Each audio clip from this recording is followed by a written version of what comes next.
Hello, it's Avery. Welcome to the channel, and today I'm going to show you the danger of using tires that are too wide for your frame. I, along with pretty much everybody in the cycling world these days, is going to wider tires. So when I put 30Cs onto my main bike, my Giant TCR, I had a couple spare 28Cs that I wanted to try on my Ridley, which is mostly used as my travel bike. And when I put the 28C tires on, there seemed to be pretty good clearance here in the front. It was tight, but there was some space. And I was mostly worried about the rear, but everything looked pretty good except for this spot here that was pretty tight, but the wheel spun freely. Now, it wasn't until I did my race in Minnesota that I noticed this white line starting to appear on the tire where, clearly the tire was rubbing the frame at that point, but there wasn't much I could do, so I continued to race during the weekend.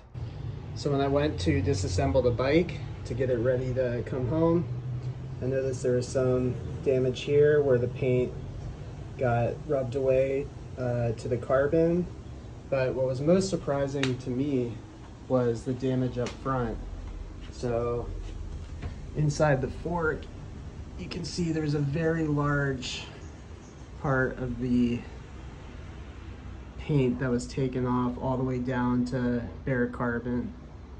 So luckily, I don't think I got through any clear coat.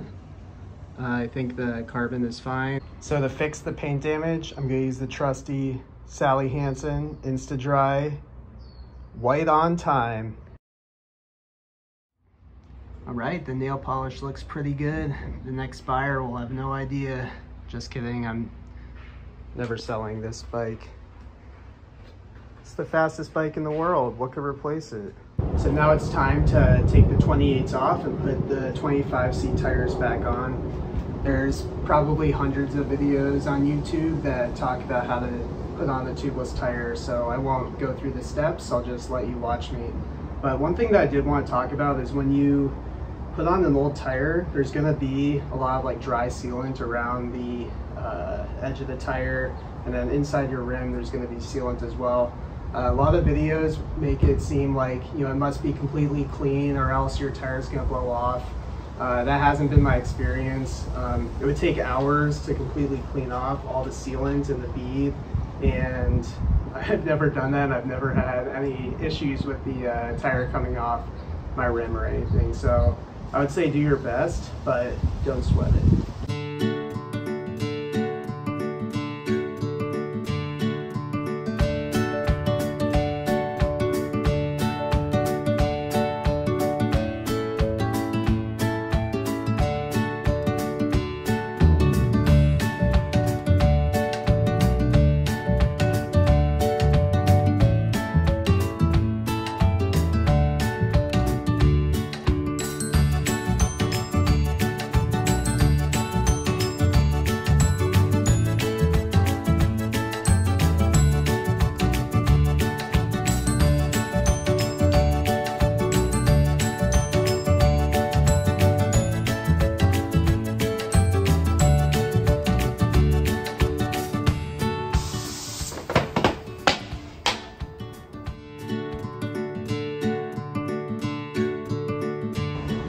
Piece of cake.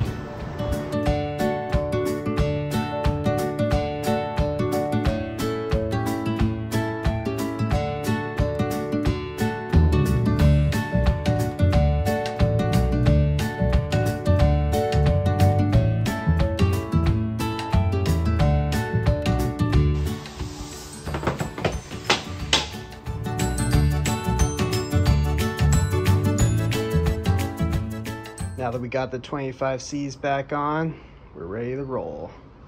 Hope you enjoyed this video, and I'll see you at the next one.